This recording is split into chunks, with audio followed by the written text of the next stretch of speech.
আসসালামু আলাইকুম, সবাই কেমন আছেন? আশা করি সকলে অনেক ভালো আছেন। আলহামদুলিল্লাহ, আপনাদের দোয়ায় আমি অনেক ভালো আছি। আমাদের এখানে কয়েকটা কলা গাছ আছে, যেগুলো হচ্ছে সবজি কলা গাছ। এগুলো অনেক বড় বড় কলা ধরে, কলার সাইজগুলো অনেক বড় হয় এবং মোটা মোটা হয়।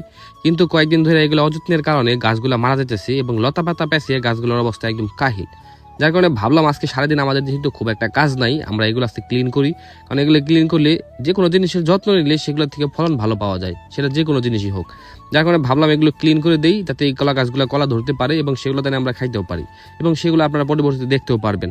যার কারণে আজকে আমাদের যে টুকটাক কাজগুলো ছিল সেগুলো শেষ করে আমরা গেছিলাম ওইখানে কলা গাছগুলো ক্লিন করার জন্য।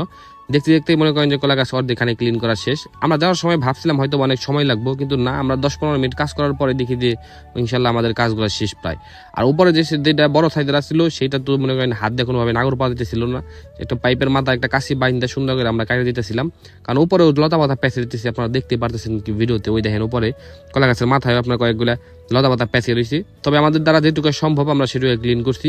প্রথমে অবস্থা কেমন ছিল এবং বর্তমান অবস্থা কেমন হয়েছে অবশ্যই কমেন্ট করে জানাবেন। তাছাড়াও আমরা এই জায়গায় থেকে একটা কলার পুষি, যেগুলো বললে মানে ছোট কলা গাছের চারা যেগুলো, সেগুলো আমরা একটা পাইছি, যেটা মনে করেন যে ছুটে গেছে।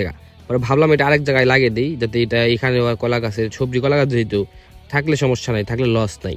ওইদিকে যাই দেখি আপনার ফার্মি মুরগি 2টা ডিম পারছে এবং টাইগার মুরগি একটা ডিম পারছে। টাইগার মুরগির যে ডিমটা পারছে, ডিমটা মনে হয় দেখে বোঝা যাচ্ছে এটা 2 কুসুম হইব, কারণ ডিমের মধ্যে মাঝখানে একটা ভাঁজ আছে। সাইজে খুব একটা বড় না হলেও ডিম দেখে বোঝা যাচ্ছে এটা 2 কুসুমালার ডিম হইব। আর যেগুলো ফার্মি মুরগি পারছে, ফার্মি মুরগির ডিম একদম ছোট ছোট, এগুলো দেশি মুরগির ডিমের মতো। বাজারে যদি নেওয়া যাওয়া হয় দেশি মুরগির ডিম এবং ফার্মি মুরগির ডিম, তাহলে বুঝবো না। এর আগেও টাইগার মুরগি একটা ডিম পারছিল, সেটাও দেখা যাচ্ছে 2 কুসুমের মতো। আমাদের এই সাইডে আরেকটা রুম আছে, মানে আরেকটা শেড আছে, যে সাইডটা আমরা এখন ব্যবহার করতেছি না। মাঝে মাঝে দেখি ওই শেডের ভিতরে পাখি এসে বসে থাকে, কিন্তু কই দিয়ে আইসা বসে থাকি আমরা মানে ধরতেই পারলাম না। মাঝে মাঝে দেখি 2-1টা বের হয়ে রয়েছে এবং সেগুলো আমাদের ধরে ধরে ভিতরে দিতে হয়।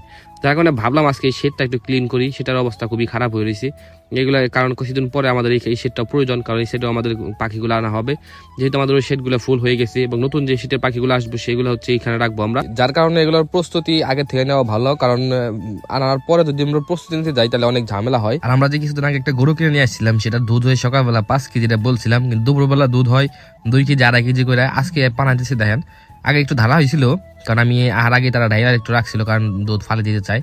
আজকে বিকালবেলা প্রায় 2-2.5 কেজির মতো হয়েছে। তবে কাজটা মোটামুটি শেষের দিকে। আজকে শেষ হবে হচ্ছে আপনার স্প্রে করতে হবে, কারণ আমরা স্প্রে করতেছি না কয়েকদিন ধরে।